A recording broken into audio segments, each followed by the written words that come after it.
El apóstol Pedro, capítulo 1, versículos 3 y 4. Y luego el versículo 9 del capítulo 3. Así dice la palabra de Dios. Segunda Pedro. Aleluya. Segunda Pedro capítulo 1, 3 y 4. Como todas las cosas que pertenecen a la vida y a la piedad, nos han sido dadas por su divino poder, mediante el conocimiento de aquel que nos llamó por su gloria y excelencia, por medio de las cuales nos ha dado preciosas y grandísimas promesas, para que por ellas llegaseis a ser participantes de la naturaleza divina, habiendo huido de la corrupción que hay en el mundo a causa de la concupiscencia. Y el 3:9 dice: el Señor no retarda su promesa, según algunos la tienen por tardanza, sino que es paciente para con nosotros, no queriendo que ninguno perezca, sino que todos procedan al arrepentimiento. Pueden acomodarse.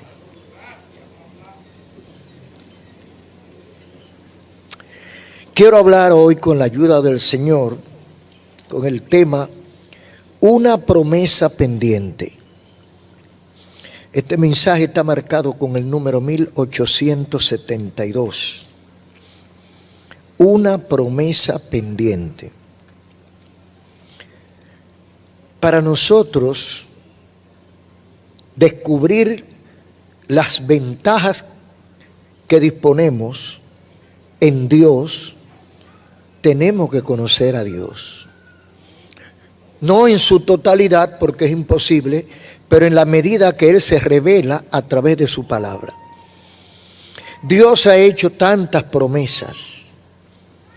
Dios ha prometido tantas cosas, tantas bendiciones, pero mucha gente no las conoce. Porque para conocerla hay que escudriñar su palabra. Y después que usted conozca las promesas que Dios ha hecho, su vida necesariamente tiene que cambiar. Usted no será igual. Usted vivirá diferente.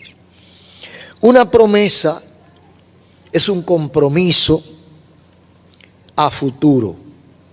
Usted no promete nada para ayer, sino para mañana o después.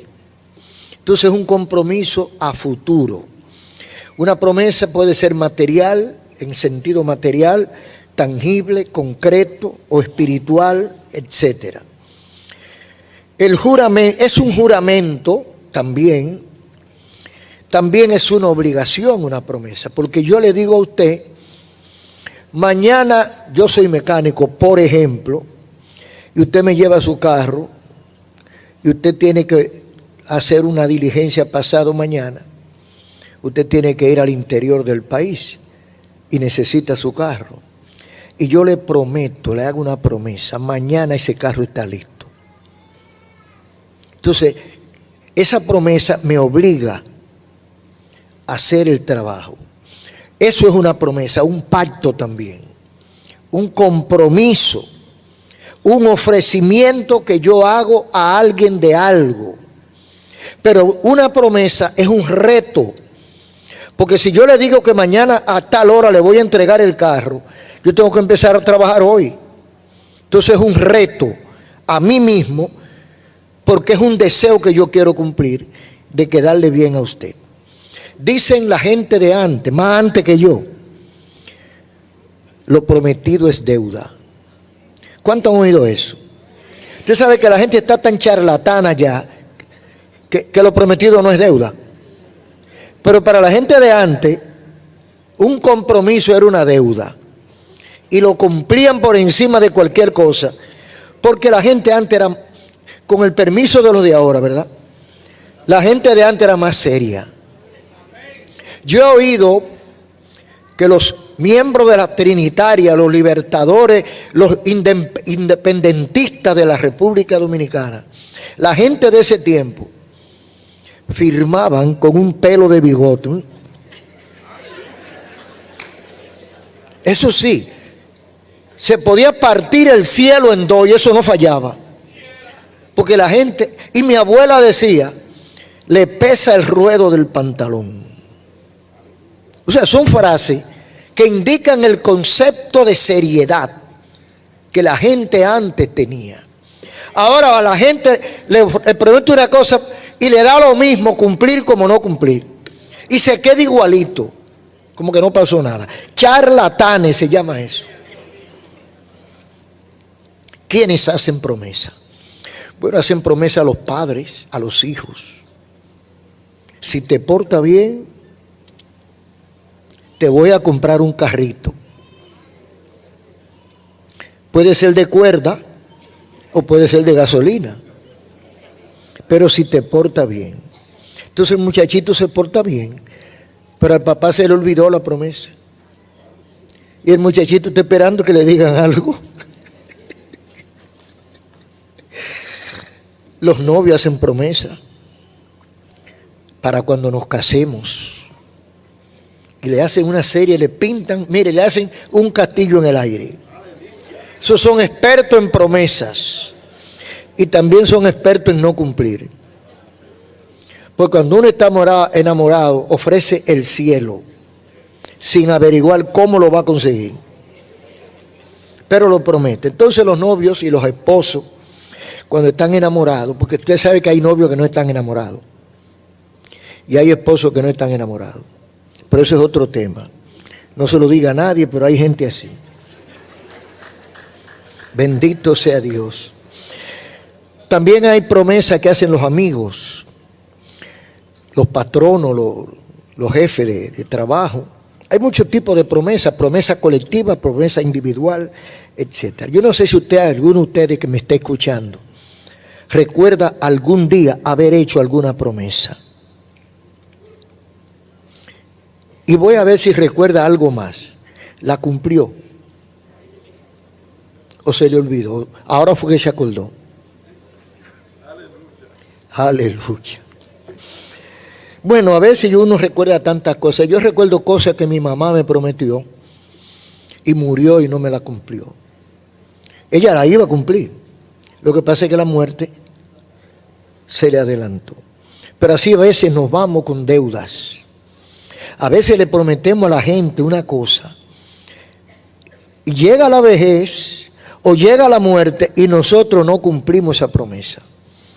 Eso es muy desagradable.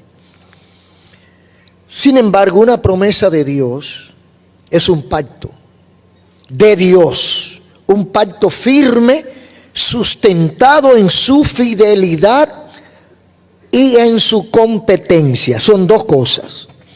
Las promesas de Dios están sustentadas primero en que Dios es fiel, no leal, fiel, porque fidelidad va más allá de la lealtad, es la ejecución de la lealtad. Dios es fiel porque Dios hace todo lo que ha dicho que va a hacer y lo hace como dijo que lo iba a hacer, no lo cambia. Es fiel. Si Dios dijo te voy a sanar, te sana, aunque tú no sepas cómo. Porque el compromiso es sanar. Si Dios le dice a esta dama que está sirviéndole al Señor y su esposo es un levente, y Dios le promete que lo va a arreglar, créalo, tranquilícese y comience a darle gracias. ¿Cómo? No averigüe cómo. Ahora, Dios tiene alguna manera de arreglar que a la gente no le gusta a veces. Porque a veces lo arregla poniéndolo en el ataúd. Ahí no molesta más. Porque hay gente que se gana eso. Entonces, Dios cumple sus promesas por su fidelidad y por su competencia. Por ejemplo, ¿habrá algo que Dios no pueda hacer? Entonces Dios puede cumplir todo lo que promete, porque Dios todo lo puede hacer. Lo más grande para usted, lo más difícil, lo imposible para usted, no solamente que lo puede hacer, que lo ha hecho. Que lo ha hecho muchas veces. Y quizá conocemos algunos casos. Fíjense, en la Biblia hay muchas promesas. Me puse a buscar a ver si había alguna promesa que no se ha cumplido. Mire, hay gente que ha contado las promesas que hay en la Biblia. No coinciden, hay unos que dan un número y otros que dan otro. Pero el más socorrido, el más real,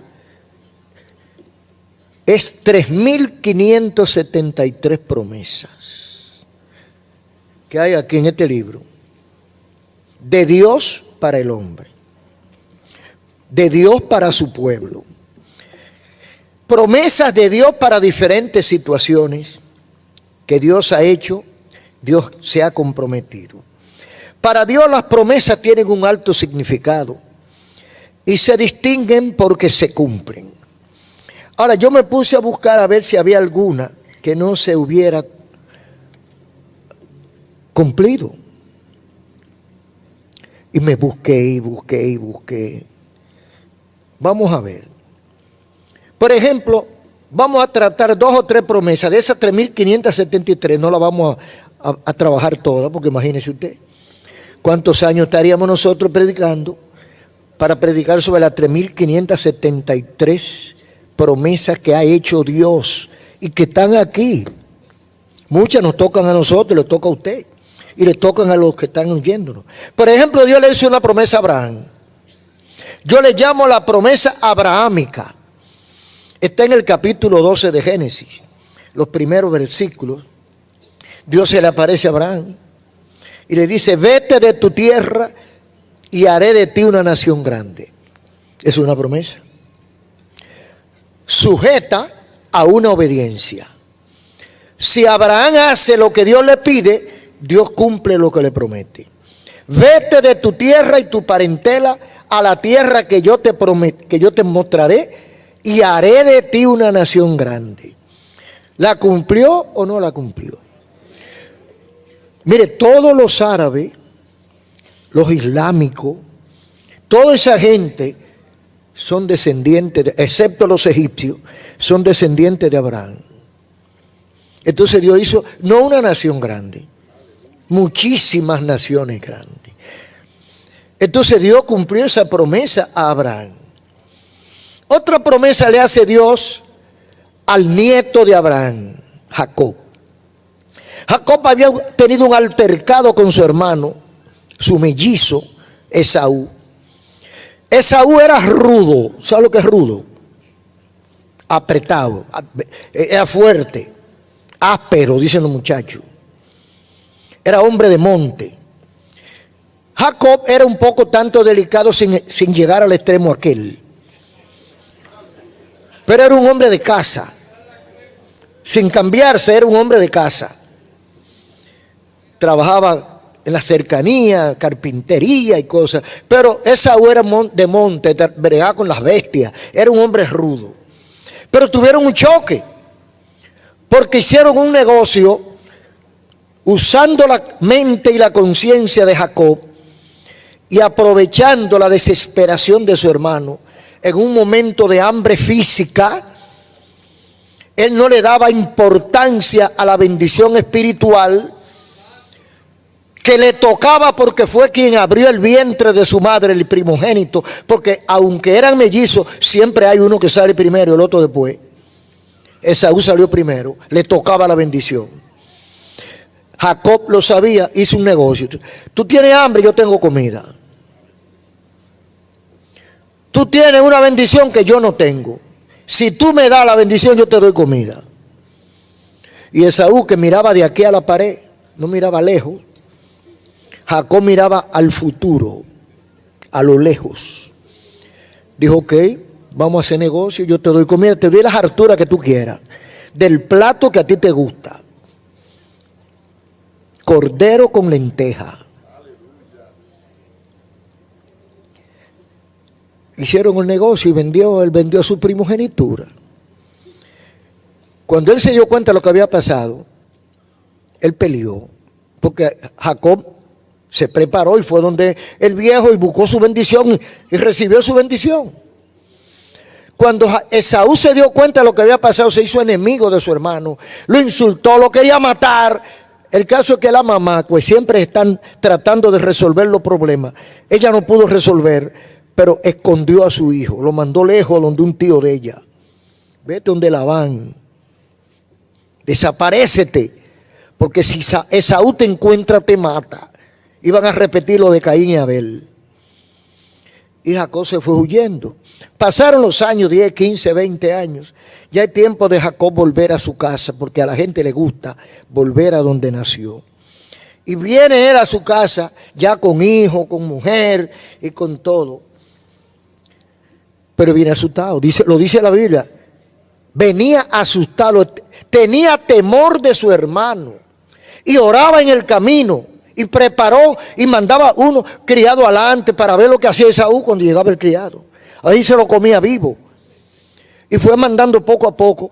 Entonces, el miedo que él tenía era tan grande que Dios le mandó su ángel.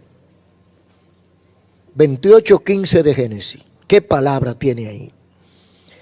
El hombre está en su temblores. Estaba como un temblor de tierra. Asustado estaba el hombre cuando se encontrara. Él practicaba las excusas que le iba a dar a su hermano. Decía, mira, yo vengo cargado de hijos, mira a mi esposa, con duélete de mi familia. Él venía dispuesto a rogar. El hermano no estaba en eso, pero él creía. Y él venía tembloroso y se le aparece el ángel a mitad de camino y le dice, he aquí yo estoy contigo y te guardaré por donde quiera que fuere. Hermano, cuando usted recibe una promesa así, de un personaje así, usted tiene paz. Inmediatamente se tranquilizó Jacob. Eso es una promesa cumplida. Hay otra promesa a los hijos que honran a su padre y a su madre. Dice 28:12 de Éxodo, otra promesa que se cumple. Todas las que yo estoy mencionando y miles más están cumplidas. Dice 28:12 de Éxodo, honra a tu padre y a tu madre para que tus días se alarguen sobre la tierra y tengas paz. ¿Qué le parece? Es una promesa que Dios la cumple cada vez que usted obedece. Cada vez que usted, amigo y amiga, honra a papá y a mamá, Dios está comprometido contigo a bendecirte y a darte larga vida. Ay, cuánta gente que se pierde en esa promesa. Ay, cuántos hijos ingratos, malagradecidos, crueles, desnaturalizados, que no se acuerdan de papá ni de mamá. No, que él no me trató bien. ¿Qué te importa a ti que no te tratara bien? La Biblia lo que dice, honra a tu padre y a tu madre y te irá bien. Y si no lo honra, lo contrario, te irá mal. Bueno, buen tema para otra ocasión. Fíjese lo que dice Josué, autor y testigo presencial. El hombre número 2 de Moisés, después de un largo recorrido, 40 años trabajando con Israel y con Dios, muchísimos años al lado de Moisés viendo la gloria de Dios, y al final cuando ya está para entregar, le dice Josué al pueblo, no faltó palabra de todas las buenas promesas que Jehová había hecho a la casa de Israel. Todo se cumplió. Hermano, cuando usted ve un hombre, una mujer de 80, de 90, de 100 años, que tiene 80 años sirviéndole a Dios, y le dice a usted, Dios nunca me ha fallado, usted tiene que creérselo. Usted está obligado a creérselo. Entonces dice Josué, todas las promesas que Dios le hizo a su pueblo, ni una sola faltó. Aleluya. Oh, gloria a Dios. Yo no sé si usted que me escucha, alguna de las promesas que Dios le ha hecho le ha faltado. Si usted levanta la mano, sería el primero que yo veo en toda mi carrera ministerial. Sería el primer caso. No he visto uno solo que Dios le haya fallado. Aleluya. Hay otras promesas generales en casos específicos. Por ejemplo, hay promesas de protección que Dios le hace, ya no a una persona, sino puede ser a un pueblo o a quien se acoja a su palabra. Por ejemplo, dice el salmista en el 91:1, el que habita al abrigo del Altísimo morará bajo la sombra del Omnipotente. Dios le da esa palabra a David para que la ponga ahí, para que nosotros nos alimentemos de ella. Entonces, eso se constituye en una promesa bíblica. ¿Cuál es la promesa? Que el que habita, el que vive bajo la sombra del Altísimo, bajo el abrigo del Altísimo, morará bajo la cobertura, la sombra, la protección del Omnipotente. Alguna gente dirá, no, pero mira, a mí me falló Dios, pero primero hay que averiguar lo que está antes. ¿Habita tú bajo el abrigo del Altísimo? No, porque yo, ¿sabe? Uno es débil. Y a veces uno comete errores. Bueno, si tú cometiste el error y te dieron el yaguazo, entonces no digas que Dios te falló. Que fue que Dios no te cuidó, que tú te metiste donde no tenías que estar metido. Ajá. No, porque Dios ha dicho que me va a cuidar. Un joven de 25 años, lleno de vida y de salud, con la mejor belleza que hay, que es la juventud, y la que se va pronto. Un joven lleno de salud y de oportunidades. Le sirve a Dios y Dios ha prometido cubrirlo, protegerlo. Pero un día él cogió vacaciones y se fue a una discoteca porque alcanzó a ver unas muchachonas muy atractivas que había en la discoteca. Y él cogió un permiso a Dios y se fue a la discoteca. En la discoteca se arma un zapapolvo y está el botellazo que ronda, que zumba en el aire y se le pega un botellazo, un tiroteo, y en una queda él con una bala en el costado que le afectó los riñones y lo tienen en intensivo. Y dice, Señor, ¿y dónde tú estabas? Digo, no, ¿dónde estabas tú? Porque a la gente le encanta decir, ¿dónde tú estabas, Dios? No, Dios está en su sitio. Aleluya. El que se aleja es usted. Entonces Dios no falla, hermano. El que habita bajo el abrigo morará bajo la sombra, bajo la cobertura de su omnipotencia. Nadie lo va a tocar. Otra promesa está en 27:1 de Salmo. Jehová es mi luz y mi salvación, ¿de quién temeré? Jehová es la fortaleza de mi vida, ¿de quién he de atemorizarme? Por eso es que yo le he dicho mucho y en los últimos 4 o 5 años lo he repetido hasta la saciedad, que yo no consigo un creyente en Jesucristo cobarde. No me entra en la cabeza porque yo no conozco eso. Yo creo que el que confía en Dios no tiene miedo. ¿A quién le va a tener miedo, hermano? Al diablo, a ese que menos. A ese es que menos. Pero para eso hay que cumplir los requisitos de la palabra de Dios. Jehová es mi luz y mi salvación, ¿de quién temeré? Yo no le temo a nadie porque Jehová es mi luz, porque Jehová es mi salvación, porque yo estoy protegido por Él. No es porque yo sé más que los otros, no, es porque Él me cubre. Él es la fortaleza de mi vida. Esa es una promesa que Dios cumple. Otra promesa para la preocupación. ¿Cuánta gente no hay preocupado por muchísima bobería? Por cosas que ni son, cosas irreales, se preocupan. Entonces dice el Señor, el mismo Jesús dice en Mateo 6:25, no se afanen por vuestra vida. ¿Qué habéis de comer o qué habéis de beber? ¿No es la vida más que el alimento, el cuerpo más que el vestido? ¿No es la vida más que el alimento y el cuerpo más que el vestido. La vida, el cuerpo es más que el alimento y el cuerpo te lo da Dios. ¿No te dará la comida? No te afanes entonces. ¿No es la vida más que el alimento? Y Dios te dio la vida, no te puede dar el alimento. ¿No es el cuerpo más que el vestido? Y si Dios te da el cuerpazo que tiene, ¿no tendrá capacidad para darte el vestido para que lo cubra? Entonces, ¿de dónde viene el afán? A veces el afán viene de nuestra codicia. Porque a veces queremos más de lo que necesitamos. Porque a veces queremos más de lo que Dios nos da.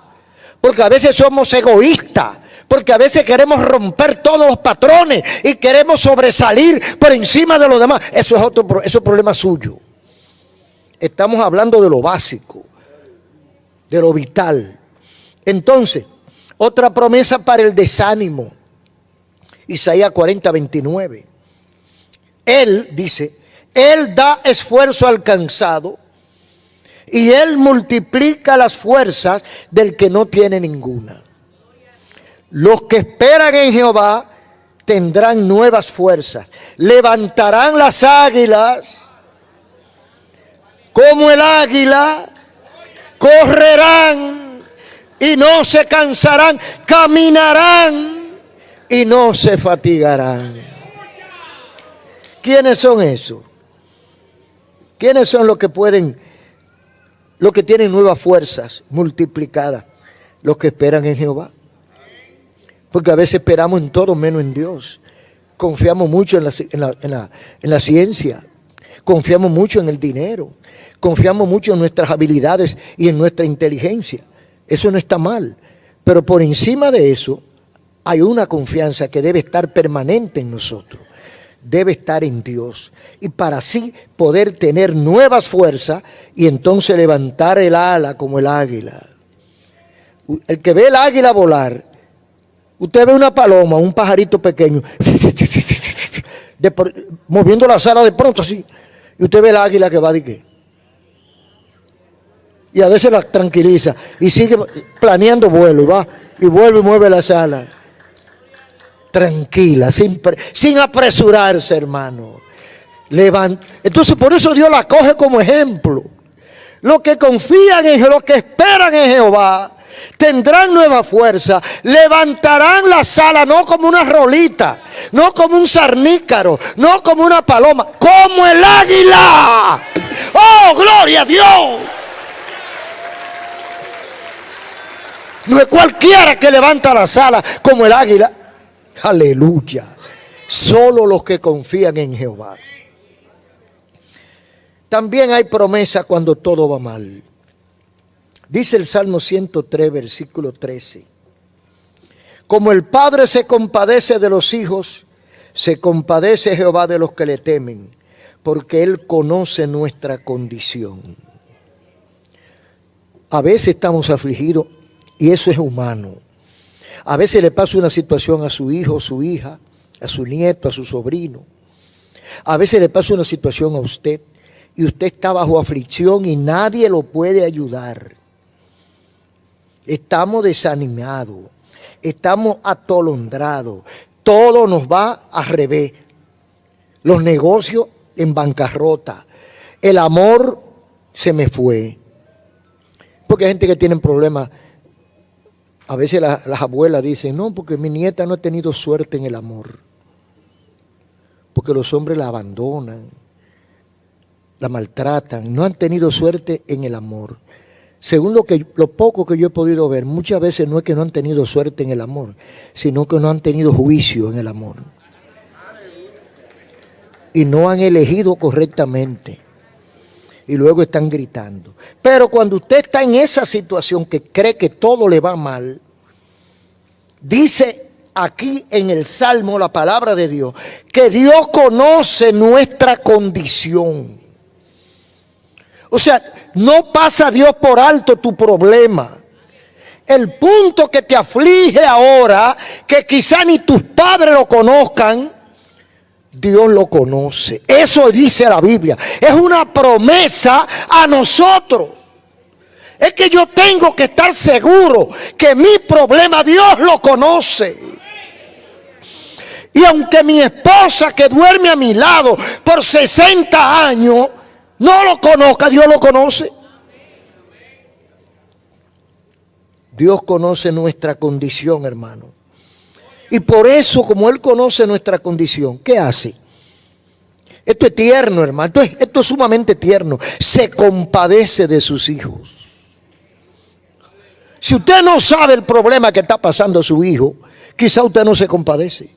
Pero usted lo mira o la mira a su hija y usted dice, por ahí pasé yo.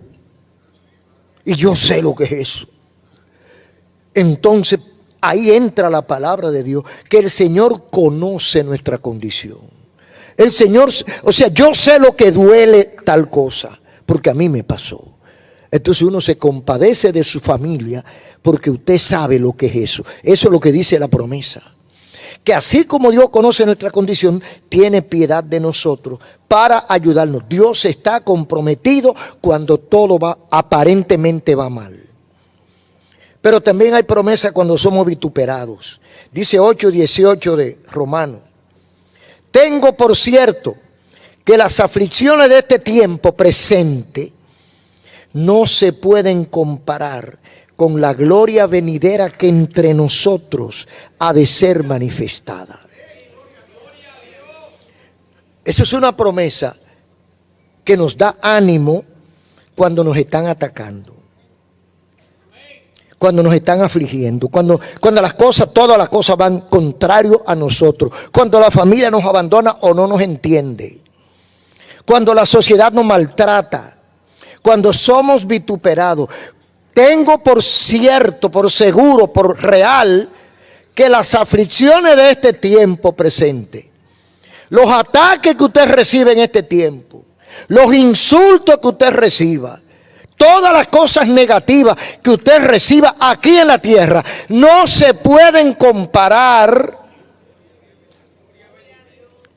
Los dolores, las aflicciones, los desengaños, las traiciones que usted sufre aquí, no se pueden comparar con la gloria venidera que entre nosotros, no entre aquellos, no, entre ustedes, entre nosotros. Es una promesa de Dios. Y Dios no falla su promesa. Esa promesa se cumple a cada rato, con todo el que lo necesita. Hay una promesa contra la escasez o ante la escasez. Dice Pablo en Filipenses 4:19. Mi Dios, pues, os suplirá todo lo que haga falta, conforme a sus riquezas en gloria en Cristo Jesús. Yo no sé si usted le da mente a qué es lo que está diciendo. Dice el Señor, nos da una promesa que Él suplirá todo, no alguna cosa, todo lo que nos haga falta conforme a sus riquezas en gloria. O sea, el banco de Dios no está en quiebra, no está desfondado, no falta recursos, no falta liquidez, hay siempre. Entonces dice, el Señor se compromete a suplir.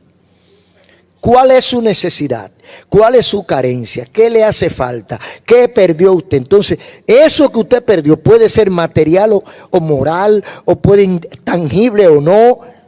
Puede ser falta de amor, puede ser falta de comprensión, puede ser una tristeza. Cualquier cosa que lo esté amargando a usted, cualquier necesidad, Él la resolverá orando. Si tú hablas con Dios, las cosas cambiarán orando. Cualquier necesidad Él la resolverá orando. Se fija, hermano, cualquier necesidad, no solamente económica, porque a veces creemos que son dólares, euros, pesos, lo que nos hace. No, hay veces que lo que nos hace falta no se compra con eso. Hay veces que la necesidad es material, Pero hay veces que la necesidad es espiritual. Pero dice que aquí no pone límite. Dios suplirá todo. Todo. Y cuando dice todo, es todo. Lo que haga falta. Ahora hay que meterse a buscar eso. Conforme a sus riquezas en gloria, en Cristo Jesús. En Cristo Jesús. Fuera de ahí no. Bendito sea el Señor. Sin embargo, buscando en la Biblia todas estas promesas, veo que todas se cumplen. No falta ninguna. Todas las que le he dicho y las 7,000 y pico que faltan, se han cumplido. Pero hay una que no se ha cumplido. Hay una promesa en la Biblia que todavía no se ha cumplido. Dios tiene una deuda con nosotros de una promesa que Él hizo que no se ha cumplido. Cientos de promesas que durante su ministerio hizo Jesús a sus discípulos de la iglesia se han cumplido. Todas las cosas que Cristo le prometió a los discípulos se han cumplido, menos una. Por ejemplo, la promesa del Espíritu Santo que Cristo le dio a sus discípulos. En Lucas 10, 19. 24, 49.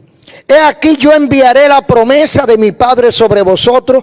Quédense en Jerusalén hasta que sean investidos de potencia de lo alto.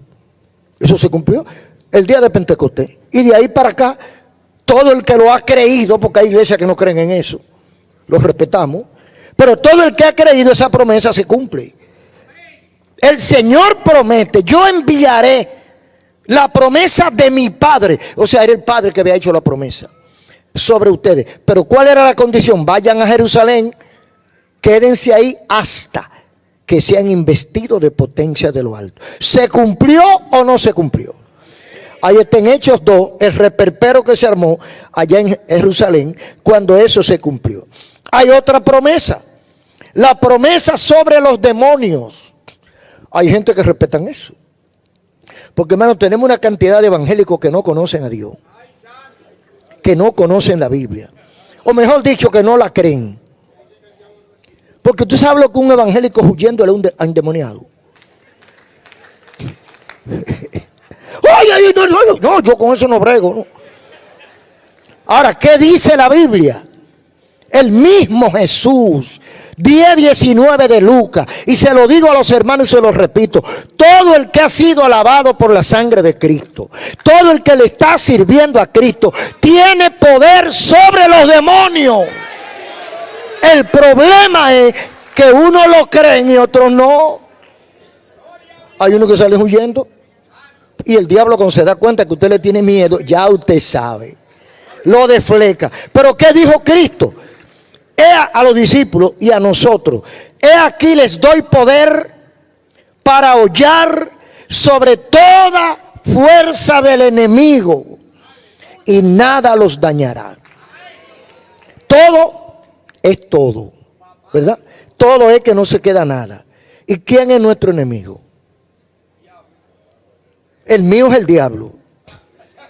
Yo no tengo más enemigos. El único enemigo que yo tengo es el diablo. Ahora, dice aquí que el Señor me ha dado la potestad de yo hollar toda la fuerza del enemigo, no de los enemigos. Porque hay muchos enemigos gratuitos que uno se consigue, que uno ni lo conoce a veces. No se refiere a esos enemigos, sino al enemigo. Sobre toda fuerza del enemigo y nada los dañará. Entonces, si Dios me ha dicho eso, mi deber es creer o no creer. Si creo, me beneficio. Si no creo, corro. Entonces, esas promesas del Señor están muy bien cumplidas. Y cuando no se cumple, porque no, el sujeto no la cree. Porque alguien puede decir: no, pero yo lo hice y no se cumplió, porque tú no lo crees. Tú no entendiste el mandato del Señor cuando te dijo que te daba todo poder sobre toda fuerza del enemigo y que nada te dañará. Hay muchísimos testimonios de eso para otra ocasión.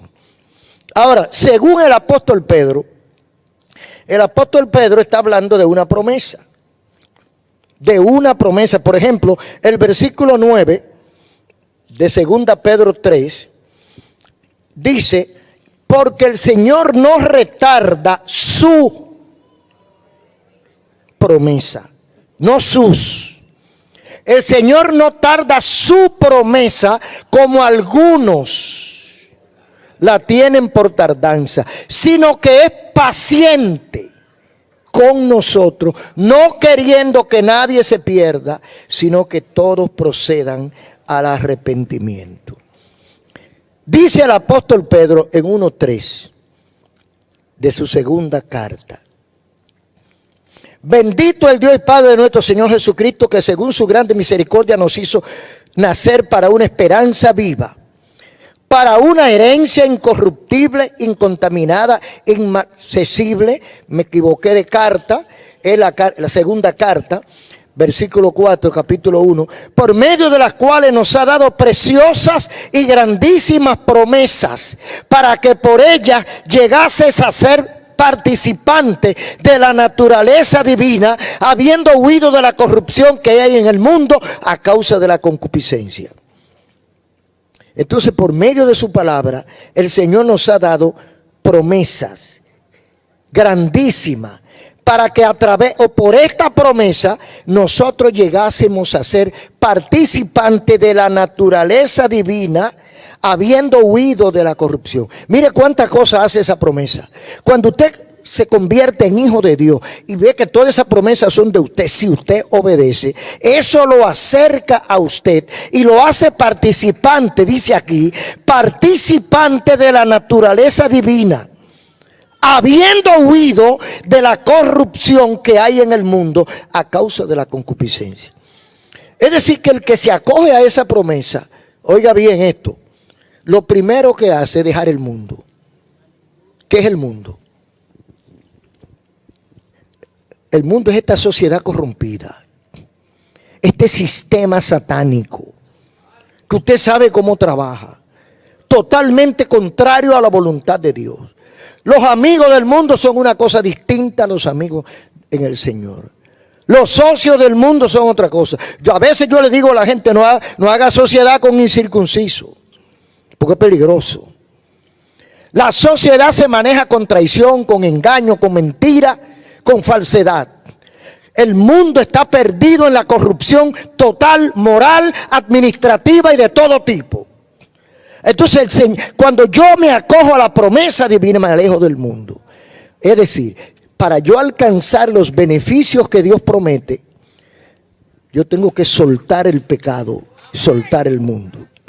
Hay cosas que yo no entiendo. Tengo más de 60 años predicando y hay cosas que yo no entiendo. Por ejemplo, dice Santiago 4:1, el que se hace amigo del mundo se constituye enemigo de Dios. Ahora hay evangélicos que tienen un pie allá y otro pie acá, y bailan la salsa y el reggaetón y bailan el corito pentecostal y se quedan igualitos. Y usted lo ve, no, que tiene un concierto y está el romo que fumando tabaco, fumando droga, ¿cómo es? Vale, lo valpe eso, lo valpe, la malicia esa, y usted lo ve que... Y después en la iglesia, yo no entiendo eso, hermano. Y digo que no entiendo porque no lo quiero condenar, porque están de condenarlo. Pero yo no, para que no digan que uno es muy drástico, muy rudo, mejor digo que no lo entiendo. Porque el evangelio que yo concibo tiene una cantera de bendiciones, tiene una cantidad enorme de bendiciones para el que cumple con Dios. Pero para el que anda de su cuenta haciendo lo que da la gana, Dios no tiene compromiso con esa gente. Si usted quiere hacer lo que le da la gana, quédese haciendo lo que le da la gana, pero usted no cuenta con Dios. A pesar de que haya gente orando por usted, pero usted tiene que hacer también la parte suya. Entonces, dice Pedro, hablando de la única promesa que no se ha cumplido, el Señor no retarda su promesa, como algunos creen. sino que es misericordioso para con nosotros. Y dice el versículo 13 del mismo capítulo 3, pero nosotros esperamos según sus promesas, porque las promesas en plural son sobre la promesa en singular. En el versículo 9 el apóstol habla de la promesa. Entonces aquí en el 13 dice, pero nosotros esperamos según sus promesas. O sea que muchas veces Dios ha hablado de la promesa de que le hace falta. Esa promesa clave es la que no se ha cumplido. Entonces, ¿cuándo se va a cumplir esa promesa? Fíjese. En una ocasión, bueno, dice la misma promesa, la hace Cristo en el capítulo 14, versículo 2 de Juan. El Señor nos voy a preparar lugar para vosotros. Y si me fuere y preparar el lugar, vendré otra vez. Es una promesa. 14:3 de Juan. Es una promesa. Me voy, pero vuelvo. Y se fue. Él le dijo a sus discípulos cuando se iba en 1:11 de Hechos. Cuando se iba, los ángeles le dijeron, ese mismo Jesús, aleluya, no otro, el mismo Jesús que está ascendiendo al cielo, así mismo vendrá como le habéis visto ir al cielo. Es una promesa. Ahora, ¿se cumplió esa promesa? Es la única que falta, hermano. Y si hay 7.532 que se han cumplido, ¿por qué no se va a cumplir la única que falta? Mire, esto es muy serio. Esto no es para relajarlo. Usted tiene, como creyente y lector de la Biblia, usted tiene que pensar en eso. Dios no falla, primero porque no falla, y segundo porque no necesita fallar. Los ángeles le dijeron a los discípulos, ese mismo que ustedes conocen, que está siendo levantado en una nube al cielo, así mismo, no de otra manera, así mismo vendrá como le habéis visto ir al cielo. Entonces, en una ocasión, hablando de eso, porque Jesús quería instruir a sus discípulos para que nadie lo viniera a engañar, el Señor le dijo a sus discípulos en Mateo capítulo 24, el Señor instruye a sus discípulos, los reúne, los junta y ellos empiezan a hacerle preguntas. El Señor saca a los discípulos. El Señor salió del templo y cuando se iba, los discípulos se le acercan. En Jerusalén fue eso.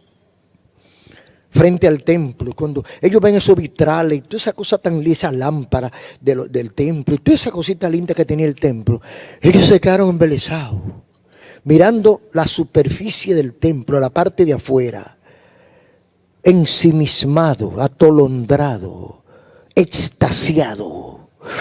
¡Qué belleza! Y le dicen al Señor, maestro. Se acercaron sus discípulos para mostrarle los edificios del templo.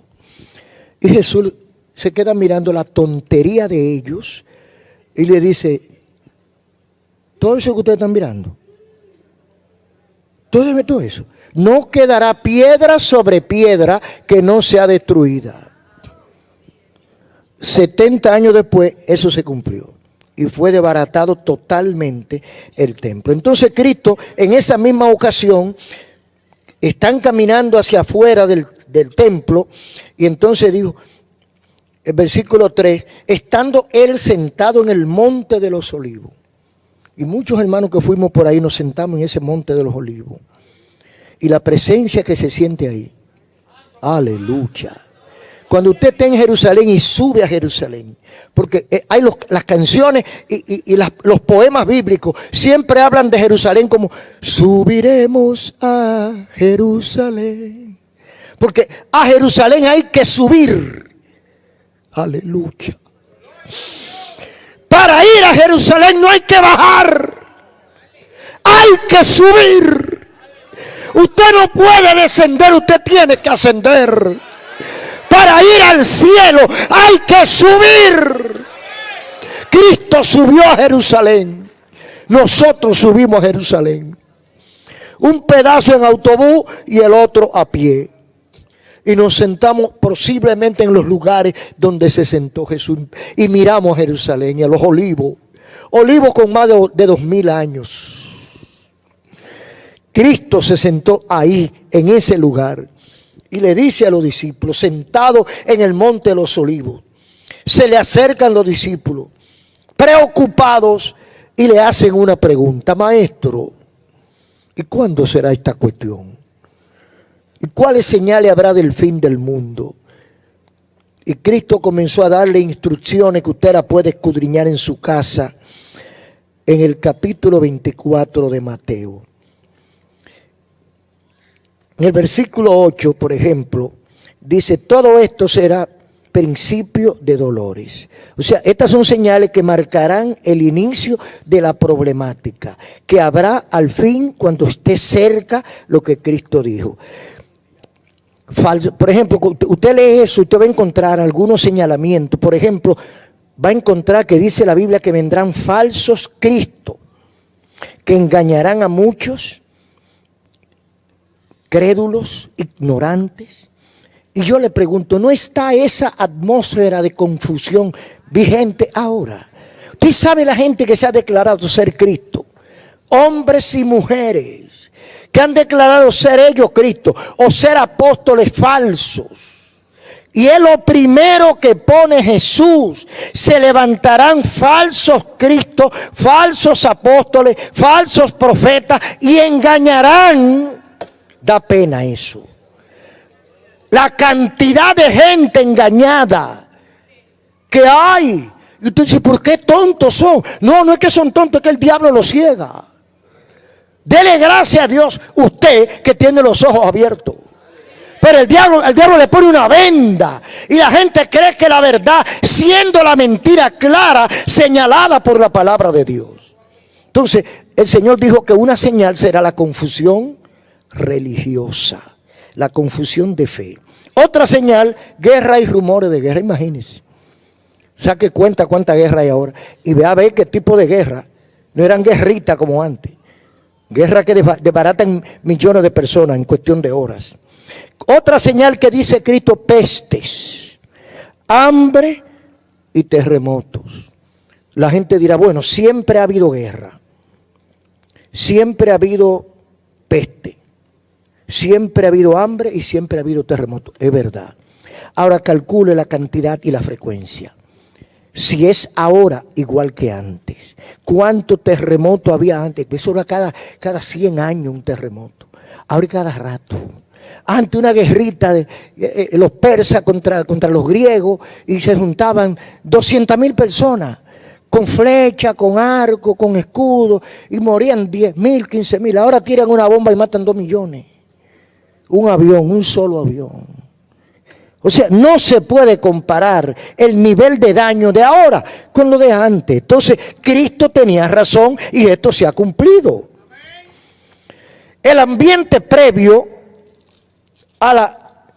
al fin del mundo, dice la Biblia 29:31 del capítulo 24.